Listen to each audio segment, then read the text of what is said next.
তো বন্ধুরা, গৃহবধূর রান্নাঘরে আপনাদের স্বাগত। আজকে আমি আপনাদের সাথে শেয়ার করব গোবিন্দভোগ চালের পায়েস। তার জন্য আমি প্রথমে নিয়ে নিয়েছি পরিমাণ মতো কাজু, কিশমিশ ও দুটো তেজপাতা ও দুটো এলাচ আর 100 গ্রাম পরিমাণে গোবিন্দভোগ চাল। এরপর আমি কড়াইতে দিয়ে দিয়েছি 1 চামচ ঘি। ঘিটা গরম হয়ে গেলে কাজুগুলো ও কিশমিশগুলোকে হালকা লাল লাল করে ভেজে নেব। প্রথমে কাজুগুলো আঁচ কমিয়ে আস্তে আস্তে লাল লাল করে ভেজে নেব।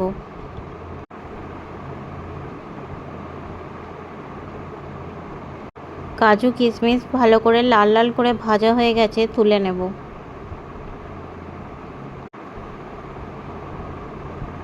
এবার ওই কড়াইতেই আমি দিয়ে দেবো 1 লিটার মাদার ডেয়ারি দুধ। 100 গ্রাম চালের জন্য আমি 1 লিটার দুধ নিয়েছি। দুধ যত বেশি দেওয়া হবে পায়েসের স্বাদ তত বাড়বে। দুধটা একটু ফুটে উঠলে আমি আগে থেকে গোবিন্দভোগ চালটা জল ঝরিয়ে রেখে দিয়েছিলাম। 1 চামচ পরিমাণে ঘি নিয়ে চালটাকে ম্যারিনেট করে রাখলাম। দুটো তেজপাতা দুধেতে দিয়ে দিলাম দুধ ফুটে ওঠার পর, আর দুটো এলাচ দিয়ে দিলাম। এলাচ দিলে পায়েসের সুগন্ধ আরও বাড়বে।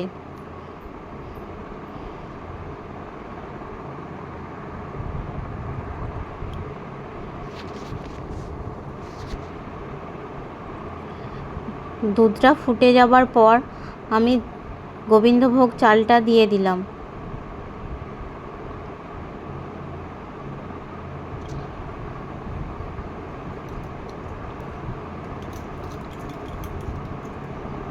মিনিট 5-7 দুধের সাথে চালটা ভালো করে ফোটার পর দিয়ে দেব 1 চিমটে লবণ।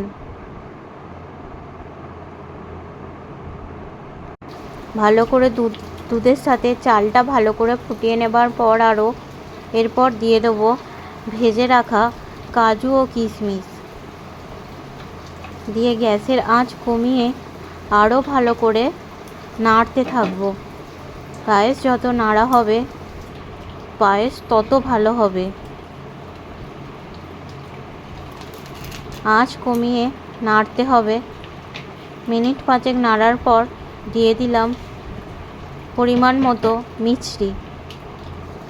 মিছরি দিয়ে 2-3 মিনিট ফুটে যাওয়া পর্যন্ত অপেক্ষা করব। তারপর দিয়ে দেবো 4 থেকে 5 চামচ মতো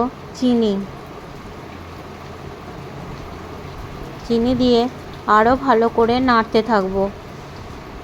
পায়েস না নাড়লে কড়াইয়ের নিচে বসে যাওয়ার ভয় থাকে, তাই ভালো করে কম আঁচে নাড়তে থাকবো।